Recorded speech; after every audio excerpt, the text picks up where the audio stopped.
yang prokaryotik, pertama materi genetiknya dia itu selalu DNA, terus dia contohnya ada di bakteri dan archaea.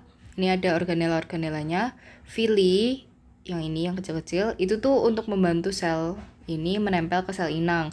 Ribosom udah tahu, DNA flagella itu alat gerak, nanti geraknya seperti gelombang gitu. Terus membran ya keluar masuknya zat, dinding yaitu kapsul itu tuh melindungi sel dari dehidrasi dan autoimun dari sel inang. Sitoplasma tuh tempat metabolisme. Jadi kenapa kayak bakteri dan archaea ini tuh bisa tinggal di kondisi yang ekstrim? Karena pelindung mereka tuh ada 3. Ada membran, dinding, dan juga kapsul. Yes, terus eukariotik, ini ada tabel hewan dan tumbuhan. Tabel ini menunjukkan bahwa hewan dan tumbuhan itu memiliki organel-organel yang mayoritas sama, ada nukleus, ribosom, RE, Golgi, vakuola, mitokondria, peroksisom, sitoskeleton, dan juga membran sel. Yang berbeda adalah lisosom. Lisosom tuh hewan punya, tumbuhan nggak punya. Plastida tumbuhan punya, hewan nggak punya. Sentrosom tumbuhan nggak punya. Dinding sel hewan nggak punya. Kita bahas satu persatu. Yang pertama ada nukleus. Nukleus itu tuh strukturnya ada nukleolus, nukleoplasma, kromatin, pori-pori, amplop nukleus, dan lamina nukleus. Nukleolus itu tuh kayak intinya kayak gumpalan dari DNA gitu, gumpalan materi genetik. Terus ada nukleoplasma. Nukleoplasma itu cairan dalam nukleus. Kromatin tuh ya nanti penjuluran dari genetik ini juga. Terus pori-pori itu ada di amplop nukleus. Terus ada lamina nukleus. Lamina nukleus itu untuk fungsinya untuk memperkuat struktur dari amplop nukleus. Ada proteinnya juga. Nah, fungsi dari nukleus ini adalah yang pertama menyimpan materi genetik, yang kedua untuk mengatur metabolisme dan sintesis protein. Ibaratnya ini tuh otaknya sel. Terus karakteristik dari nukleus ini berbentuknya rata-rata bulat, terus diameternya sekitar 5 mikrometer, informasi genetiknya banyak banget. Terus diameter pori-porinya sekitar 100 nanometer. Membran inti selnya ini tuh terbuat dari lipid dan juga protein. Nah, ini informasi tambahannya. Selaput nukleus itu tuh membran ganda, ada pori-porinya. Nah, pori-porinya ketika ditambah dengan protein akan menjadi kompleks pori. Makanya nanti bentuknya nanti kayak ada bulat terus ada protein-proteinnya. Itu namanya itu namanya kompleks pori. Nah, terus diselubungi dalam selubung dalam ada lamina nukleus. Lamina nukleus itu terbuat dari filamen intermediat yang menyusun kayak semacam jaring gitu. Nanti bentuknya kayak jaring-jaring gitu di dalam membran dalam. Sehingga kayak ibaratnya kayak penanggungnya si amplop gitu loh. Terus ada satu nukleus itu bisa terdapat lebih dari satu nukleolus. Terus manusia itu memiliki 23 pasang kromosom, di mana kromosom 1 sampai 22 itu namanya autosom, diploid nanti dia sifatnya. Kalau pasangan ke-23 itu namanya allosom. Ini kromosom untuk reproduksi, sifatnya tuh haploid. Jadi ketika kan nanti dia bereproduksi, cowok sama cewek sama-sama haploid, ketika bertambah jadi satu lagi gitu. Terus pernah dengar kalau misal Down syndrome itu tuh ada kelebihan kromosom di pasangan ke-21. Jadi maksudnya nanti ke autosomnya. Terus untuk yang kedua dari ribosom, karakteristiknya dia tuh berupa butiran kecil tersusun dari RNA dan protein. Ada 2 jenis, yang ribosom bebas dan juga terikat. Bebas tuh tersebar di sitosol, terikat itu tuh terikat di retikulum endoplasma kasar dan juga selaput nukleus. Dan dia merupakan gabungan dari subunit besar dan subunit kecil. Subunit besar ini yang atas, subunit kecil yang bawah gitu. Komposisinya sekitar 65% itu rRNA, 35%-nya protein. Fungsinya untuk menyusun urutan asam amino menjadi protein sesuai mRNA. Nanti dia berperannya di sintesis protein. Terus yang ketiga dari retikulum endoplasma, ini menyusun sekitar lebih dari setengah membran sel. Terdiri dari jejaring tubulus, sisterna, dan juga lumen. Lumen tuh intinya rongga gitu. Jadi kayak lumen sisterna itu berarti rongga antar sisena. Terus ada RE halus. RE halus itu tuh tidak memiliki ribosom. Terus fungsinya untuk detoksifikasi dengan cara menambahkan gugus hidroksil sehingga kayak sedatif, obat-obatan, dan alkohol atau racun in general mudah larut sehingga dapat terbuang di urin. Terus dia berfungsi dalam sintesis lipid dan juga metabolisme karbo. Retikulum endoplasma ini banyak di hati karena ya peran detoksifikasinya ini tadi. Misal ada orang pecandu alkohol gitu, awal-awal gampang mabuk, tapi lama-lama sel ini bakal kayak adaptasi, dia bakal memperbanyak RE halusnya khususnya di organ hepar sehingga toleransi alkoholnya itu bakal makin tinggi. Terus ada retikulum endoplasma kasar. Dia berperan besar di sintesis protein karena dari ribosom terikatnya. Terus dia bisa membentuk enzim ya karena protein dari ribosom ini. Dia juga transport protein ke aparatus Golgi pakai vesicle transport. Terus bisa membuat fosfolipid membrannya sendiri. Lalu ada aparatus Golgi. Aparatus Golgi ini di tumbuhan itu tuh jenis spesifiknya tuh diktiosom. Aparatus Golgi itu punya polaritas atau punya kutub. Jadi sistema yang berlawanan itu tuh memiliki ketebalan dan juga komposisi yang berbeda. Ada dua yaitu cis dan trans. Ini cis di sini, trans di sini. Gampangannya cis itu tuh untuk menerima, trans untuk mengirim. Jadi cis itu dekat dengan RE, trans itu dekat kayak membran, ke arah ke membran gitu. Trans ini bakal bikin vesikel yang lepas dan berpindah. Ada strukturnya ada sisterna, ada lumen rongga itu tadi. Fungsinya adalah menyempurnakan produk RE, finishing gitu, membuat makromolekul berupa polisakarida dan juga pektin. Pektin nih jika ditambah selulosa bakal jadi dinding sel. Ya gitu. Terus membentuk akrosom. Akrosom itu tuh contohnya di tudung kepala sperma. Jadi yang kayak bagian keras itu. Jadi memungkinkan untuk penetrasi ke ovum. Terus ada juga fungsinya itu untuk membentuk vesikel. Vesikel tuh gampangannya gelembung. Terus ada karakteristiknya susunan kantongnya pipih, terus sisternanya tuh terbuat dari membran tunggal. Sistemnya tuh gini. Jadi dari retikulum endoplasma, dia tuh bakal kayak bawa vesikel transport. Vesikel transportnya ini bakal datang ke cis karena dia bagian penerimanya. Cis itu dia bakal fusi, bakal gabung, jadi kayak bakal masuk gini sehingga isi lumennya, isi rongga dari gelembungnya itu masuk ke dalam badan Golgi. Terus nanti di finishing dari arah cis ke trans. Di trans ini pas sudah sempurna dia bakal masuk ke vesikel lagi, bakal kayak badan Golgi bakal ngeluarin gelembung namanya vesicle secretory kalau mau disekresikan. Nanti keluar lewat membran sel. Nah, di membran sel ini kalau udah sampai dia bakal fusi ke membran sel terus isinya dikeluarkan gitu. Terus ada lisosom dan glioksisom. Lisosom itu tuh ini strukturnya ada protein transport, ada lipid bilayer, ada membran, ada enzim hidrolitik. Terus dia tuh ya berisi enzim hidrolitik untuk mencerna makromolekul. pH-nya tuh asam ya kalau enzimnya ini. Enzim hidrolitik itu adalah enzim yang memecah ikatan kimia dengan air. Misal lisosom pecah, kan sempat ada yang nanya nih, kalau lisosom pecah apa yang terjadi? Kalau lisosom pecahnya dikit, nggak apa-apa, karena sitosol itu pH-nya netral. Jadi kalau udah pecah gitu lisosomnya, ya pH-nya tuh bakal kayak diseimbangin lagi gitu loh sama sitosol. Tapi kalau banyak, dia bakal ngehancurin sel, atau yang namanya nanti autodigesti. Kalau enzim hidrolitik untuk mendaur ulang materi organik itu nanti namanya autofagi. Terus enzim hidrolitik dibuat di retikulum endoplasma kasar, terus dipindahin ke aparatus Golgi sehingga menjadi lisosom. Terus glioksisom itu adalah organela metabolisme asam lemak di biji tumbuhan.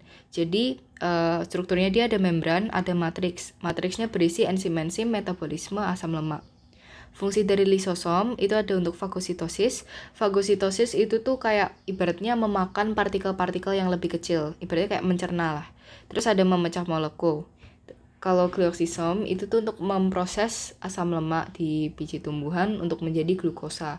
Karena ya ini spesifik di tumbuhan bagian biji karena tumbuhan bagian biji belum bisa fotosintesis, belum bisa menghasilkan glukosanya sendiri. Makanya nanti kayak dipadain dari glioksisomnya. Terus ada vakula. Vakuola itu tuh rongga berisi getah atau saposel. Jadi terus dia diselubungi sama membran tunggal bernama tonoplas. Ini saposelnya, ini tonoplasnya.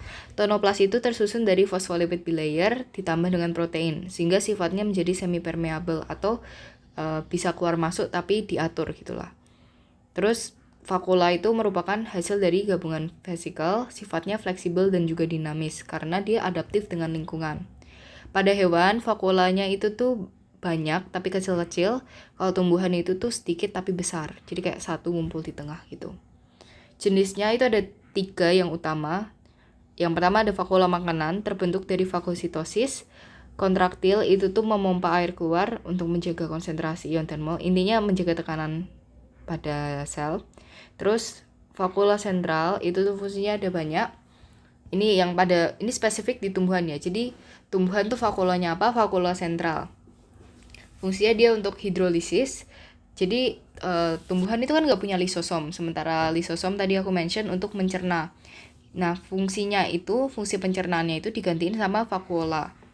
Terus cadangan makanan, untuk menyimpan cadangan makanan, terus pembuangan metabolit sekunder, menjaga tekanan turgor, autofagi dengan enzim hidrolase, degradasi metabolit dan detoksifikasi, dan juga osmoregulasi. Nah, tadi ada tekanan turgor. Tekanan turgor itu apa? Tekanan turgor itu tuh tekanan yang mendorong dinding sel keluar. Jadi, vakuola itu kan menyerap air.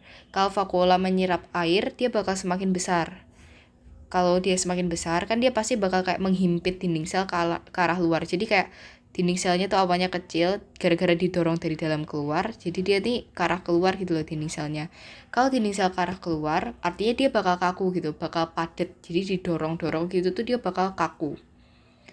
Nah, pentingnya tumbuhan tuh disiram adalah karena kalau tumbuhan kekurangan air, artinya vakuolanya tuh nyerap airnya dikit. Kalau nyerap airnya dikit, vakuolanya bakal kecil. Kalau vakuolanya kecil, dinding selnya otomatis juga nggak ada tekanan keluar dong. Dia bakal sesuai gravitasi, dia bakal mengempis gitu. Kalau dinding sel udah mengempis, jadi lemes, apa yang terjadi? Seterusnya tumbuhan bakal layu. Karena ya sel-selnya juga udah nggak ada tegangannya gitu loh. Terus mitokondria. Mitokondria itu diselubungi oleh 2 membran ganda fosfolipid. Terus membran dalamnya berfungsi sebagai respirasi dan juga produksi ATP atau adenosin trifosfat. Krista itu kayak lekukan-lekukan membran dalam yang fungsinya untuk memperluas luas permukaan membran dalam. Sehingga proses respirasi dan produksinya ini semakin sering terjadi gitu loh. Karena ya reaksinya semakin gede. Terus ini ada membran luarnya di sini, membran dalam, kristanya ini lekukannya. Ruang antar membran, ada ribosom juga, ada DNA mitokondria. Bentuknya mirip hotdog, jadi kayak lonceng gitu. Terus di luar mitokondria ada pori-pori permeable, ada DNA mitokondria, ada RNA, ada ribosom, ada enzim-enzim katalisator respirasi seluler. Ini reaksinya yaitu dari glukosa tambah oksigen jadi ATP tambah karbon dioksida dan juga air. Perannya untuk menghasilkan ATP dari respirasi. ATP itu kayak energi intrasel intinya gitu. Terus plasida. Plasida tuh ada 3 jenis, ada kromoplas, ada kloroplas, ada leukoplas. Kromoplas itu tuh yang mengandung pigmen warna selain hijau. Fungsinya biasa untuk memancing hewan untuk melakukan penyerbukan. Kalau merah namanya phycoerythrin dari eritrosit, merah, sel merah gitu kan. Phycocyanin dari kata cyan, coklat, phycoxanthin, orange carotenoid. Kloroplas itu tuh warnanya hijau karena dia menyerap gelombang biru dan merah. Yang mana mereka ini tuh optimal untuk fotosintesis sehingga kloroplas ini memantulkan warna hijau. Makanya dia tuh nampak warna hijau. Terus untuk yang leukoplas, dia tuh warnanya transparan. Dia fungsinya untuk tempat simpan makanan. Ada 3 jenis dari leukoplas. Ada amiloplas, menyimpan amilum atau pati, menyimpan protein namanya proteinoplas. Elaioplas menyimpan lemak. Ini bentuk dari kloroplas. Di sini kayak ada bulat gitu. Terus di sini ada plastoglobula, ada stroma. Stroma tuh cairan dalam plasida, dalam kloroplas. Ada DNA-nya, ada membran dalam, ada ruang antar membran, ada membran luar, ada tilakoid yang mirip koin-koin ini. Tilakoid itu tuh sebenarnya berongga. Jadi dalamnya ini ada lumen, ada rongganya. Granum itu tumpukan tilakoid. Terus ada lamela juga. Ya gitu. Fungsinya ya tentunya untuk fotosintesis. Hasil energi dari fotosintesis berupa ATP, NADPH, dan juga glukosa. Terus tilakoid yang koin-koin ini berfungsi dalam reaksi terang karena dia mengandung klorofil. Stroma itu tuh berfungsi dalam reaksi gelap atau siklus Calvin. Tapi siklus Calvin dan reaksi terang belum kita pelajari di kelas 11 kok, aman. Terus ada peroksisom. Peroksisom itu diselubungi oleh membran tunggal, ada butiran-butiran kristal, dan juga berisi enzim katalase dan juga oksidase. Fungsinya untuk menghasilkan ya enzim hidrolase dan katalase, memecah asam lemak, dan menetralisir racun. Ini ada lipid bilayernya di sini, enzim-enzimnya di sini, protein transportnya ini, ada inti kristalnya. Enzim oksidase itu tuh fungsinya agar air bereaksi dengan oksigen menjadikan hidrogen peroksida. Katalase itu hidrogen peroksidanya ini bakal dinetralisir jadi air dan juga oksigen. Terus masuk ke sitoskeleton. Sitoskeleton tuh ada 3 jenisnya. Yang pertama ada mikrofilamen, filamen intermediat, dan juga mikrotubulus. Urutan berdasarkan kecil ke besarnya. Mikrofilamen itu tuh yang paling kecil. Filamen intermediat kan tengah-tengah medium gitu ya. Terus yang paling gede tuh mikrotubulus. Bentuknya dari mikrofilamen tuh batang yang padat. Filamen intermediate tuh kayak untayan serat gitu. Kalau mikrotubulus dia tuh berupa tabung yang berongga. Penyusunnya mikrofilamen itu tuh protein aktin. Makanya mikrofilamen itu tuh bisa disebut juga sebagai filamen aktin. Terus filamen intermediate disusun oleh protein fibrosa. Mikrotubulus disusun oleh protein tubulin. Protein tubulin spesifiknya alfa dan beta. Fungsinya mikrofilamen itu tuh untuk kontraksi otot, terus juga untuk mobilitas, menjaga ketegangan, dan lain-lain. Filamen intermediat itu fungsinya untuk menjaga posisi organel, menambahkan kekuatan mekanis, dan lain-lain. Mikrotubulus fungsinya untuk menahan bentuk sel, dan dia juga berfungsi untuk membentuk silia dan flagella. Silia itu tuh kayak ekor, ya dua-duanya mirip ekor sih. Silia tuh tapi nanti geraknya kayak orang menyapa gitu loh. Nah gini, kayak orang melambai tangan. Kalau flagella nanti bentuknya kayak gelombang. Terus peran secara umum dari sitoskeleton, pertama dia sebagai jalur pindahnya organel dari satu area ke area lain. Terus dia ini menjaga struktur sel. Terus untuk mengatur gerakan kromosom saat pembelahan. Terus ada sebagai regulator aktivitas kimiawi untuk merespons rangsangan nantinya. Terus dia juga berperan dalam mobilitas sel. Jadi ini tuh ketika sitoskeleton berinteraksi dengan protein motorik, dia bakal melakukan yang namanya pelengkungan silia atau flagella dengan cara dicengkram gitu loh. Jadi gimana caranya silia bisa kayak melambai gitu, itu tuh ada kaitannya sama sitoskeleton. Terus kita bahas satu-satu. Yang pertama ada mikrotubulus. Mikrotubulus itu tuh batang berongga dari protein globular yang disebut protein tubulin. Terus mikrotubulus itu tuh kayak bakal memandu vesicle secretory dari badan Golgi ke membran, keluar membran gitu. Jadi yang kayak pembuka jalannya lah. Terus dia juga untuk memisahkan kromosom. Jadi kaitannya dengan sentriol atau sentrosom. Satu sentrosom itu ada 2 sentriol. Jadi satu pasang sentriol. Satu sentriol ini terbuat dari 9 set triplet mikrotubulus. Jadi kan ada 9 nih. 9. Nah, satu 9-nya ini tuh ada 3 mikrotubulus yang berjejer. Nanti kalau kesampingin nanti bentuknya gini. Fungsinya itu kan untuk membentuk benang spindel. Jadi karena ini terbuat dari mikrotubulus ya otomatis mikrotubulus ini juga berfungsi sebagai untuk memisahkan kromosom. Pada tumbuhan kan dia nggak punya sentrosom nih. Dia tuh untuk memecah kromosomnya, dia tuh pakai namanya pengorganisasian mikrotubulus. Sistemnya beda lagi, tapi mirip-mirip. Terus ada yang kedua filamen intermediat yang ukurannya tengah-tengah. Contohnya tuh ada keratin dalam epitel, neurofilamen tuh kaitannya dengan saraf, desmin nanti dengan otot. Sifatnya ini yang paling permanen alias kurang dinamis dibanding ketiga sitoskeleton lainnya. Dia tuh menyusun lamina nukleus jejaring yang kayak yang tadi aku sempat mention di dalamnya membran dalam nukleus itu ada lamina. Nah, yang menyusun itu filamen intermediat ini. Terus ada mikrofilamen yang paling kecil. Dia tuh kalau filamen tipis dengan aktin, filamen tebal tuh nanti disusun sama miosin. Dia tuh bentuknya kayak seutas rantai ganda aktin yang memuntir. Dia tuh kontraksi otot itu perannya dari mikrofilamen. Jadi mikrofilamen dan miosin kayak menggelincir satu sama lain sehingga sel memendek dan juga memadat. Ini anggap yang merah ini tuh filamen aktin, yang biru itu miosin. Kan awalnya kayak ada jarak ini. Kalau otot kontraksi, dia ini bakal kayak menggelincir satu sama lain sehingga kayak sel ini memendek, yang awalnya segini jadi segini gitu. Kan memendek. Dan juga karena makin ada isinya dia akan semakin padat sehingga otot tuh bakal keras. Terus yang ke-11 ada sitoplasma.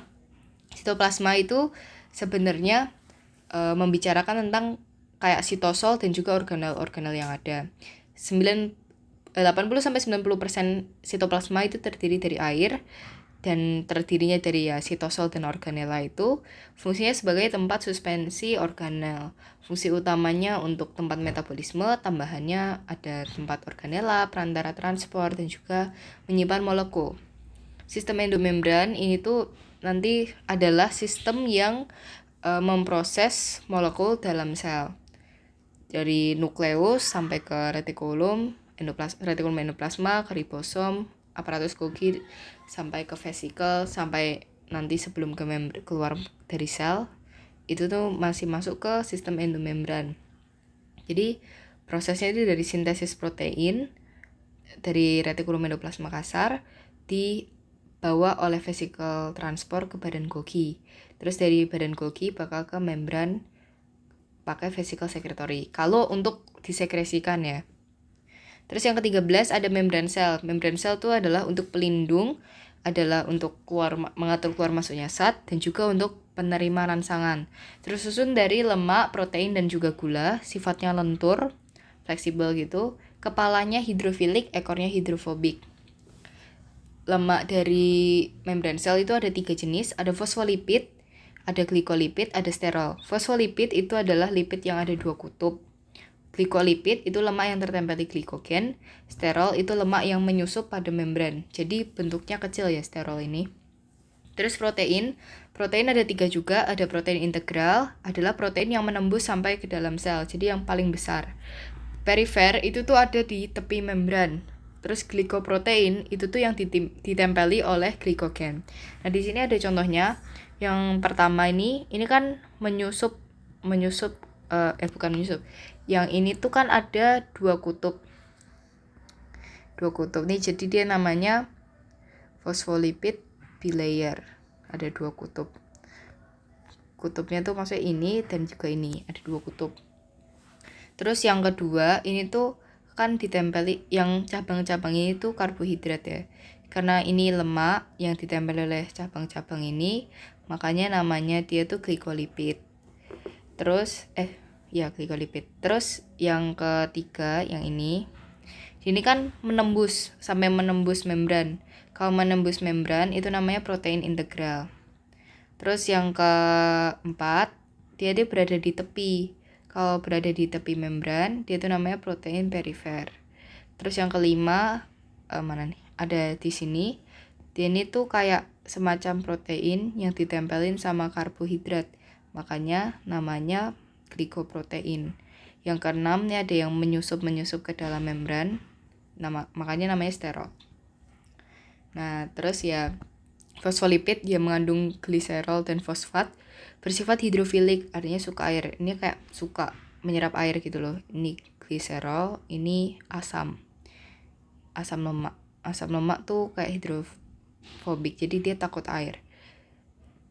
Ya, terus dinding sel itu tuh ini ada lamela tengah, ada primary cell wall, ada membran plasma. Ada pektin ini kayak yang ini yang menjulur ini. Terus selulosa mikrofibril, ada hemiselulosa atau ya selulosa, ada protein terlarut dan lain-lain. Di sini yang kita lihat yang paling dominan itu kan selulosa yang batang-batang besar ini. Fungsinya itu tuh untuk membuat kekuatan pada dinding sel. Terus ada pektin. Pektin itu tuh fungsinya untuk mengikat antar sel, jadi mengikat dinding antar sel. Terus bagian yang tidak menebal itu namanya noktah, sehingga memungkinkan terjadinya plasmodesmata. Terus ada sel muda. Sel muda ini bakal sekresi dinding sel primer. Nah, di antara dinding sel primer ini tuh bakal ada namanya lamela tengah. Jadi dinding sel ini sama dinding sel yang atasnya lagi tuh bakal kayak ada yang melekatkan. Jadi kayak bakal nempel gitu. Ketika sel dewasa, pektin ini bakal memperkuat sel. Ya,